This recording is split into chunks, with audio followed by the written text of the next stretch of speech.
독일의 한 요양원에서 멋지게 차려입은 한 노신사가 길을 떠났습니다.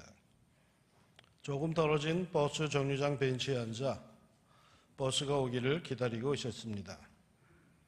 그러나 1시간이 지나가도 단 한 대의 버스도 오지를 않았습니다.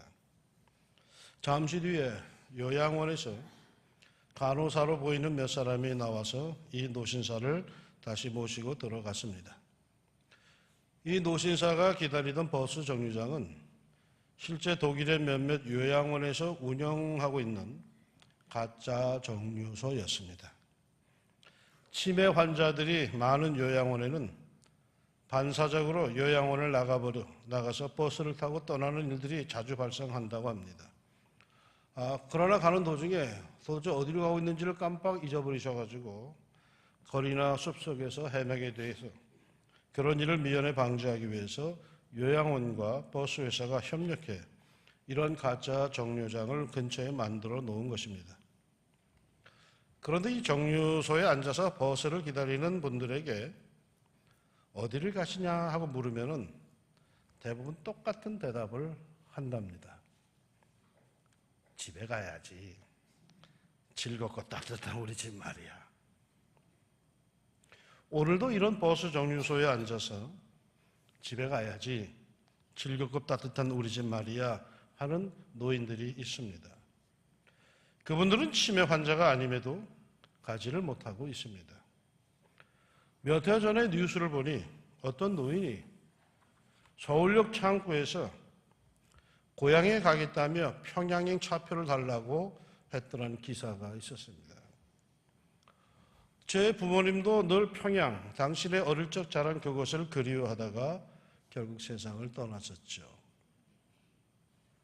이 비극이 시작된 6.25 전쟁 발발 67주년입니다. 그날도 오늘 같은 주일이었습니다. 하나님께서 인류에게 복을 주시기 위해 성별하신 거룩한 날이었죠. 그러나 그날 새벽에 모든 전쟁 준비를 다한 북한군은 그 축복받고 평화로운 주일 새벽, 하나님께서 만백성에게 복을 주시기 위해 성별하신 그 주일 새벽에 파괴와 살인의 무기를 앞세우고 남침해 왔습니다. 이 북한의 공격이 얼마나 일방적이었는지 6월 25일 새벽 4시에 공격을 시작하여서 3일 만인 6월 28일에 서울이 함락되었습니다. 어떻게 이게 가능했을까요? 그만큼 북한군은 준비하고 있었다라는 뜻입니다. 기록에 의하면은 북한군은 7개 보병사단과 1개 기갑사단, 특수독립연대 등 총 병력 11만 1000여 명과 소련제 T-34 탱크 240여 대 등을 앞세우고 남으로 전격 진격을 합니다. 당시 지상군만 13만 명에 달하는 북한에 비해서 우리 남쪽에서는 겨우 6만 명의 병력을 보유하고 있었을 뿐이었고 화력은 비교할 수 없을 만큼 초라했습니다. 게다가 이상하게도 그때 6.25 직전 전방의 지휘관들을 대거 교체하였고 그 주말에는 장병들을 대대적으로 휴가와 외출을 내보냈습니다. 아무런 준비도 되어 있지 않았다는 뜻이죠.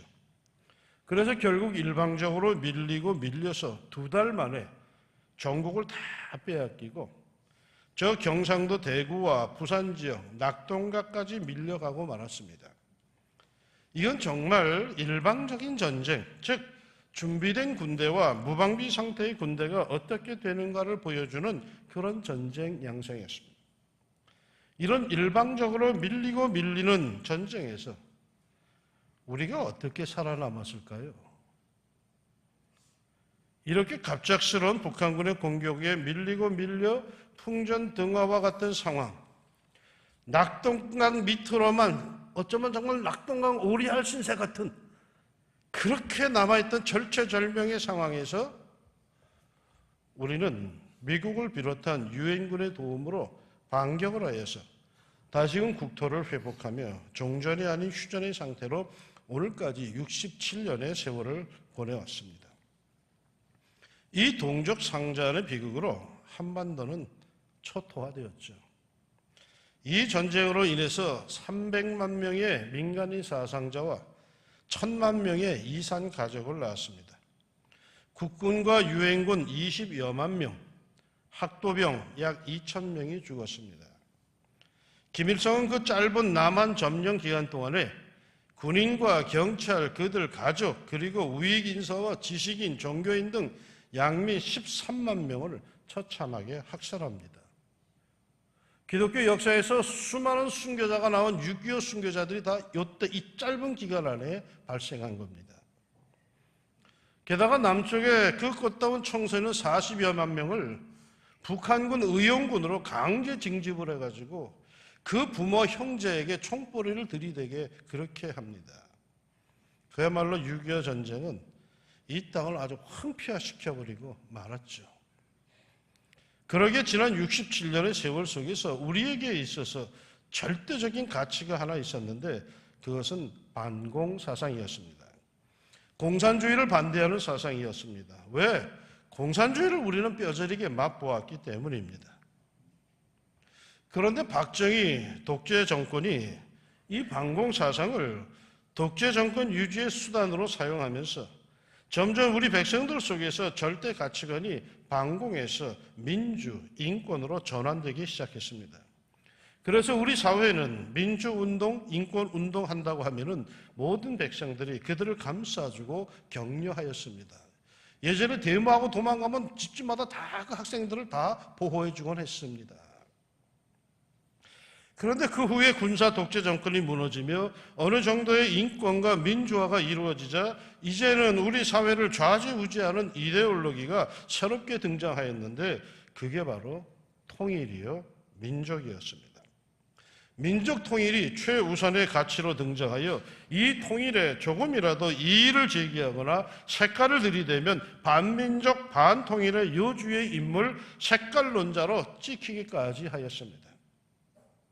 그러더니 그동안에 우리 민족, 우리나라를 전면적인 공산화에서 건져주고 막아준 그 고마운 유엔군과 미국을 적대시하는 경향이 출현하였습니다. 여러분, 미국이 우리를 돕기 위해서 파병한 군대가 얼마인지 아십니까? 6.25 3년 전쟁 지원을 위해서 283만 4천 명의 육군과 111만 7천 명의 해군, 그리고 42만 4천 명의 해병대, 128만 5천 명의 공군, 합 572만 명의 군인을 파견했습니다. 우리나라 군대보다 몇 배의 군대를 파견을 했습니다. 그 중에 사망자가 5만 4,246명, 부상자가 10만 3,284명입니다. 그것뿐이 아니죠. 이 6.25 전쟁에서 아이젠하워 미국 대통령은 자기 아들을 잃습니다. 6.25 전쟁 때 희생당했죠. 바쳤죠. 클라크 유엔 사령관도 자기 아들을 전쟁터에서 잃었습니다. 워커 중장은 자식과 함께 6.25 전쟁에 참전했다가 목숨을 잃었습니다. 당시 미 8군의 사령관이었던 벤플리트 장군의 아들은 조종사로 참전했다가 실종이 되었습니다.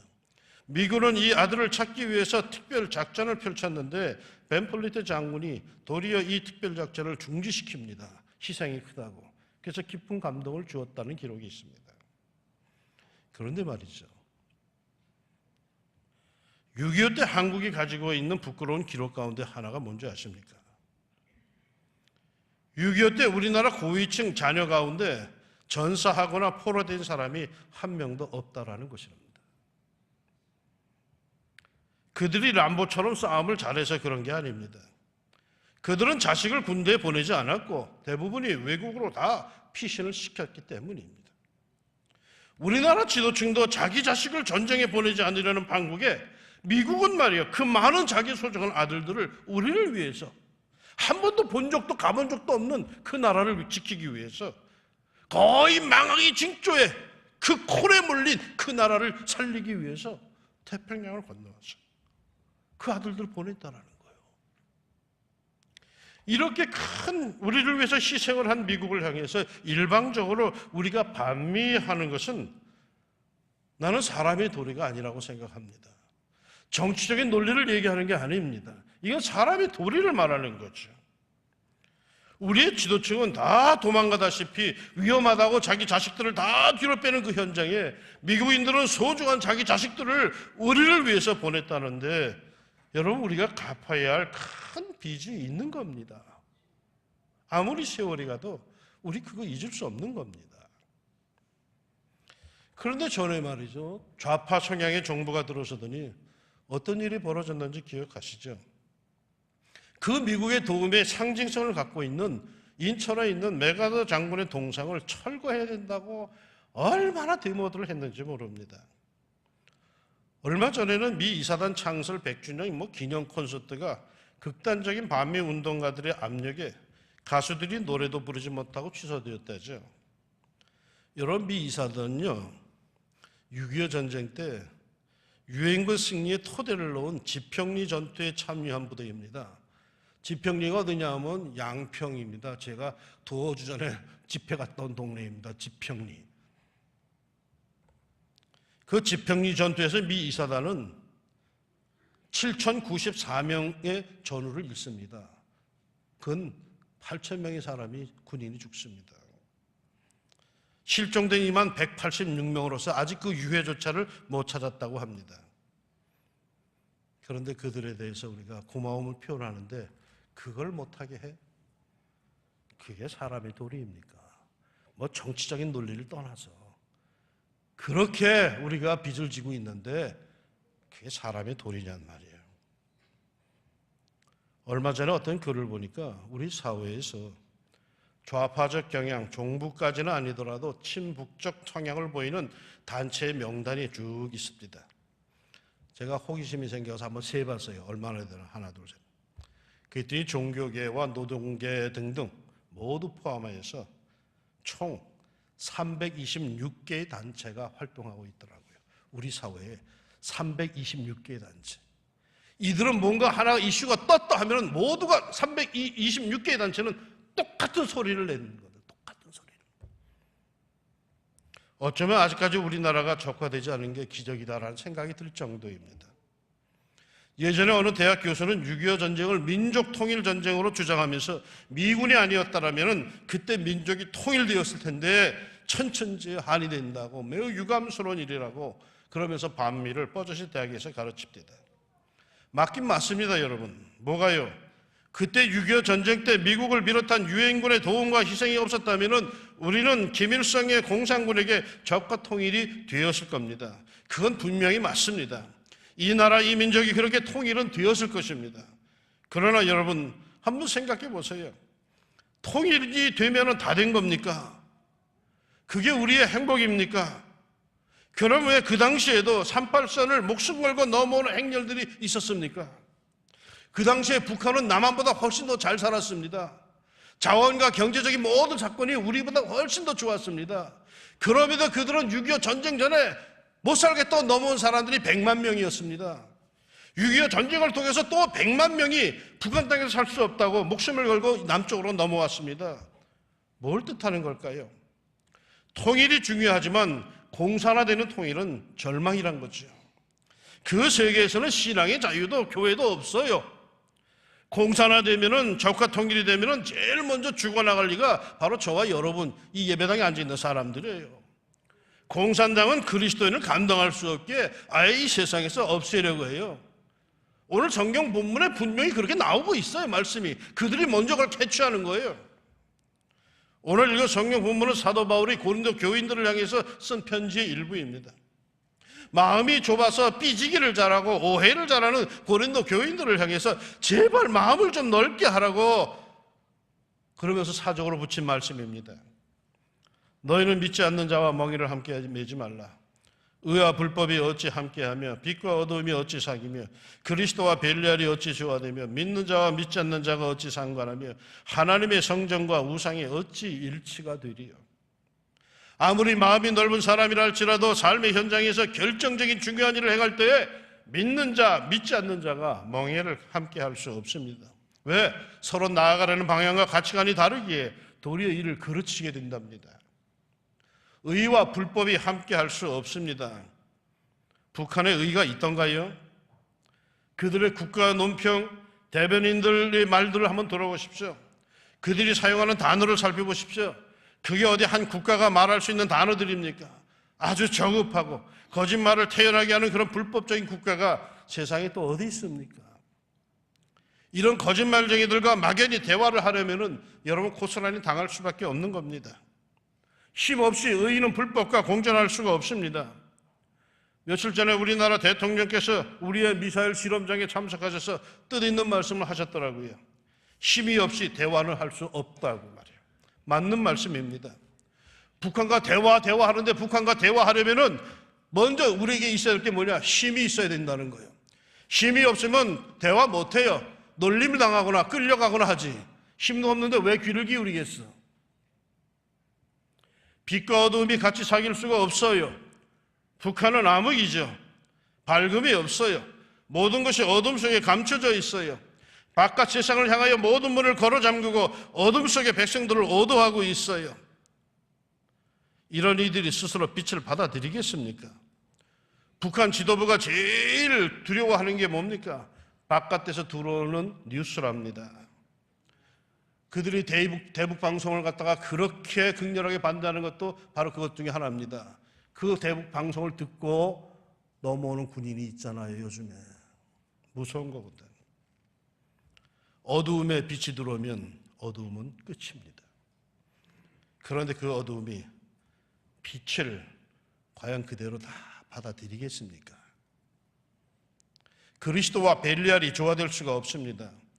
벨리알은 가치 없는 것, 악한 자라는 뜻으로 마귀를 뜻합니다. 그리스도는 이 마귀를 멸하기 위해서 오신 분이시고 마귀는 그리스도의 사역을 방해하는 존재이기에 서로 조화될 수가 없습니다. 하모니를 이룰 수 없습니다. 믿는 자와 믿지 않는 자가 상관할 수 없습니다. 상관한다라는 이 단어는 물건을 함께 나눈다는 뜻인데 믿는 자는 천국을 상속하고 믿지 않는 자는 지옥에 들어가니 어찌 상속을 함께 나눌 수가 있겠습니까? 하나님의 성전과 우상이 일치할 수가 없습니다. 일치가 된다는 말은 같지 않는다는 뜻으로 결코 같은 자리에 공존할 수 없다는 것입니다. 여러분, 북한은 정치단체가 아닙니다. 거기는 종교단체입니다. 그것도 광신적 사이비 단체입니다. 김정은이는 말이죠, 우상입니다. 북한의 최고의 죄가 뭔지 아십니까? 최고의 존엄을 건드리는 겁니다. 최고의 존엄이 뭡니까? 김정은을 얘기하는 거죠. 이번에 웬비어 사건 미국에서 그 죽은 청년, 그 청년이 북한에서 잘못한 죄가 뭡니까? 뉴스 보셨습니까? 나올 때 신발을 싸는데 신문지에 쌌는데 공교롭게 그 신문지에 김정은이 사진이 있었대요. 그래서 그 김정은이 사진으로 신발을 쌌다고 최고의 존엄을 모독했다고 그래가지고 그동안 1년 몇 개월 동안 잡혀있던 거예요. 그게 나라요? 진짜. 그건 우상이에요, 우상. 그러게 성경은 우리에게 말하기를 우리가 아무리 하나님의 자녀들로 마음이 넓고 통이 커도 결코 함께할 수 없는, 결코 우리가 받아들일 수 없는 그런 것이 있다고 합니다. 불법, 어두운, 벨리알, 불신, 우상, 무슨 일이 있어도 그들과 삶의 본질을 우리가 함께할 수가 없습니다. 도리어 성경은 아주 분명하게 명합니다. 그러므로 너희는 그들 중에서 나와서 따로 있고 부정한 것을 만지지 말라. 전능하신 주의 말씀이니라. 북한의 공산주의, 인권과 생명을 소홀히 하며 폭력과 살인을 무기로 하는 자유와 신앙을 무가치하게 여기고 물질과 억압을 숭상하는 그들과 함께할 수 없어서 수많은 그리스도인들이 고향을 등지고 이곳까지 내려왔습니다. 그 전쟁의 포화 속에서도 무슨 일이 있어도 내 가정, 내 자식들은 이 공산주의 치하에서 살아서는 안 된다고 길을 쓰고 자유와 복음, 신앙과 생명을 찾아 이곳까지 내려왔습니다. 그런데 다시 공산주의라도 좋다, 통일만 된다면 이라는 식의 친북 좌경 정치를 과연 우리가 허용할 겁니까? 무작정의 통일 이데올로기에 우리는 또다시 우리의 터전을 걸고 위험한 줄타기를 할 것입니까? 우리의 목숨을 담보로 걸고 과연 그 이데올로기 노름에 다시금 빠져들어갈 것입니까? 이것이 좌파냐 우파냐 이래가면서 또다시 우리의 안전을 위협할 것입니까? 지금 대통령 주위에 있는 사람들을 보니까 많은 사람들이 그런 줄타기를 하고 있는 것 같아요. 자기의 정치적인 소신 때문에 백성들의 안전을 담보로 잡고 있는 것 같아요. 이런 사람들에게 우리의 안전과 우리의 자녀들의 미래를 맡긴다는 것이 참으로 불행하고 불안합니다. 지도자는 말이죠, 하고픈 말이 있어도 일반 백성들의 안전을 먼저 생각하고 말을 삼가하는 것이 지도자입니다. 자기의 평생의 소신이라고 해서 아무 때나 아무렇게나 막 떠들어대는 게 지도자가 아니라, 내가 이 말을 해서 모든 사람이 불안해하고 떤다면은 삼가할 줄 아는 것이 지도자입니다. 아무리 하고픈 일이 있어도, 아무리 하고픈 말이 있어도 해서는 안 되는 거예요. 백성들을 위해서, 나라와를 위해서. 전쟁이 나면 말이죠, 비행기 타고 다 도망갈 사람들보다 살아 죽으나 이 땅에서 살아야 하는 우리 일반 백성들의 안전을 먼저 생각해야 되는 거예요. 전쟁 나면요, 우리 갈 데 없어요. 신문에 나오는 사람들은 다 백이 있고 힘이 있어서 비행기 타고 다 가지만 우리는 못 가요. 우리는 이 땅에서 살아야 돼요. 이거를 담보로 잡고 뭘 흥행할 수가 없어요. 흥정할 수가 없는 거예요. 오늘 새벽에 4시에 잠이 깼어요. 주일날 새벽 4시에 잠이 깨는 경우가 별로 없거든요. 주일날 피곤해서 준비를 하느라고. 새벽 4시에 깨가지고 왜 잠이 깼을까 생각하는 중에 그 생각이 나더라고요. 6.25 새벽 4시에 북한군이 쳐들어왔다는데, 야, 만약에 지금 이 시간에 새벽 4시에 북한군이 쳐들어와서 전쟁이 났다 싶으면 나는 어떻게 할까? 황당하더라고. 그 새벽에 나는 어떻게 할까? 아이고, 내 자녀들, 내 새끼들은 어떻게 하지, 이거? 아이고, 나는 뭐 어떻게, 교회는 어떻게 하고, 이거 어떻게 하지? 갑자기 북한군이 만약에 그 시간에 새벽 4시에 지금 쳐들어왔다라고 뉴스가 빵 나왔을 때에 내가 뭘 어떻게 해야 될지 아무것도 모르겠더라고. 이론도 좋고 민족도 좋고 통일도 좋지만은 우리가 우리의 행복, 우리의 자유, 우리의 생명, 우리의 인권, 우리의 신앙을 지킬 수 있느냐가 이게 우선입니다. 우리 스스로 그런 힘이 있어야 되는 거예요. 만약에 우리가 우리 스스로 지킬 수 있는 힘이 없다면은, 우리를 지켜줄 수 있는 그런 힘이 있는 친구를 가까이 해야 하면 이건 당연지사 아닙니까? 이건 감정적인 게 아니라. 그런데 말이죠, 여러분, 중국이 우리를 지켜준답니까? 역사도 모르십니까? 우리 한반도의 반만년 역사 속에서 중국이 우리를 어떻게 대했는지, 그들은 우리를 속국으로 여기고 있지 우리를 자주국으로 여기지 않습니다. 러시아가 우리의 인권을 지켜준답니까? 그 로스케가 그들이 북한에 들어와서 한 짓을 모르십니까? 그런 사회주의 아류들은 우리의 안전에 관심이 없어요. 그래도 말이죠, 신앙의 자유를 위해서, 신앙의 양심을 위해서 고향과 조국을 던지고 배를 탔던 사람들이 더 우리를 이해할 수 있죠. 그래도 우리의 영혼을 살리겠다고 많은 선교사들을 보냈던 그들이 더 낫지요. 6.25 전쟁, 이 무슨 의미입니까? 통일보다 더 중요한 것이 있다는 것입니다. 생명, 자유, 신앙, 인권, 이거 없는 통일은 허구입니다. 이거 없는 통일은 무슨 일이 있어도 우리는 목숨 걸고 반대해야 합니다. 민족의 하나됨보다도 더 중요한 것은, 민족의 통일보다 더 소중한 것은, 그것은 포탄이 날아들고 터지는 그 무서운 전쟁통에서도 보따리 싸들고 나무로 내려온 우리의 선배들이 무언으로 보여준 그것, 생명과 자유와 신앙과 인권, 바로 이겁니다. 오늘 제 양반 왜 저렇게 열받나 싶은 사람들이 아마 있는 것 같은데 이해하십시오. 오늘은 6.25 날입니다. 요즘에 이런 설교하면 인기가 없습니다. 목사님들도 아무런 여기다 얘기 안 하고, 사회 어른들도 이런 얘기에 대해서 얘기를 아무도 안 합니다. 왜? 별로 인기가 없기 때문에. 그러나 목사인 저는 한 번쯤은 해야 되지 않겠습니까? 사랑하는 성도 여러분, 6.25 전쟁 발발 67주년입니다. 우리가 북한을 잊지는 맙시다. 그들 위해서 기도해주고 그들을 도와주고 하는 것은 결코 우리가 소홀히 해서는 안 됩니다. 우리가 해야 합니다. 그러나 우리의 생명과 우리의 자유와 우리의 신앙과 우리의 인권까지 담보로 하는 그런 통일운동은 결코 용납할 수 없습니다. 그것은 하나님께서도 결코 함께하지 말라고 하십니다. 그러므로 너희는 그들 중에서 나와서 따로 있고 따로 있으라 합니다. 그래야 해결책이 열린답니다. 그럼에도 어떻게 하든지 간에 평양 가고 싶어하는 사람들이 있고 평양만 다녀오면 정치적인 위상이 생기는 줄 아는 사람도 있으니 이게 참 마음 아픈 일입니다. 우리의 현대사를 돌아보십시오. 김구 선생, 그 민족주의자 김구 선생 이후에 평양을 다녀와서 북한에 이용당하지 않은 사람이 어디 있는가 말이에요.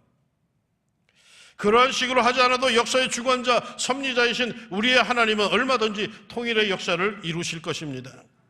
하나님께서 하시고자 하실 때에는 통일을 이루실 것입니다. 평양의 금강산에 찾아가서 감격하여 목 놓아 울지 않아도, 우리는 하나라고 붙잡고 울지 않아도 하나님께서 이루시고자 할 때 정확한 시간, 정확한 타이밍에 통일의 역사는 반드시 이루어질 것입니다. 전에 금강산 여행이 가능할 때에 어떤 젊은 집사님이 날 보고 자기가 경비 낼 테니까 목사님 금강산 같이 가자고 그럽니다. 그래서 나는 안 가 그랬어요. 나는 통일이 되어서 내 발로 자유롭게 갈 수 있기 전에는 금강산이건 백두산이건 안 가겠다고 했습니다. 그 뒤에 노회에서 개성에 갈 얘기가 있으니까 개성공단 찾아가 한번 방문하자고 역시 안 갔어요. 내 발로 내 의지로 자유롭게 갈 수 있을 때까지는 안 가겠다고 나는 고집을 부렸습니다. 대다수 백성이 갈 수 없는데 북한의 눈치를 보며 간다는 것이 무슨 특권이라고 거길 가겠습니까? 하나님께서 이루시는 통일, 우리는 그것을 소망해야 합니다. 뒤에서 정치적으로 이루어지는 통일이 아닌 생명과 자유와 인권과 신앙이 보장되는 그야말로 생명의 축제, 자유의 축제, 인권의 축제, 신앙의 축제 속에 하나님의 축복 속에 이루어지는 그런 통일을 우리가 추구해야 합니다. 나는 그것이 하나님의 은총 속에 반드시 이루어질 것을 믿습니다.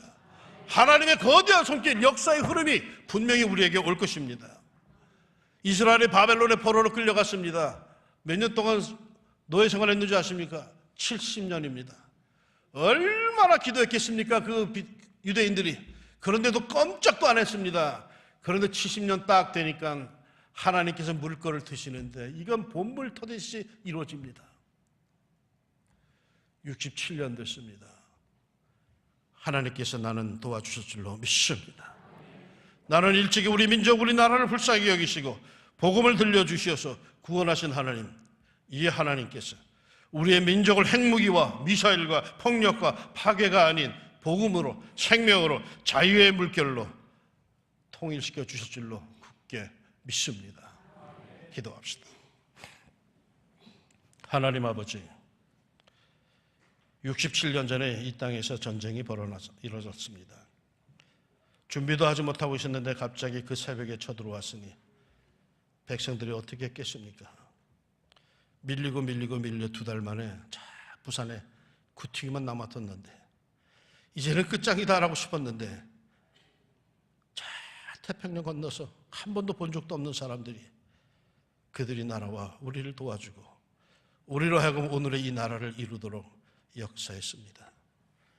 여기에는 분명히 하나님의 거대한 손길이 있음을 믿습니다. 하나님 아버지, 이제 우리나라의 남은 과제, 민족의 통일도 하나님의 손길 속에서 놀랍게 이루어질 줄로 믿습니다.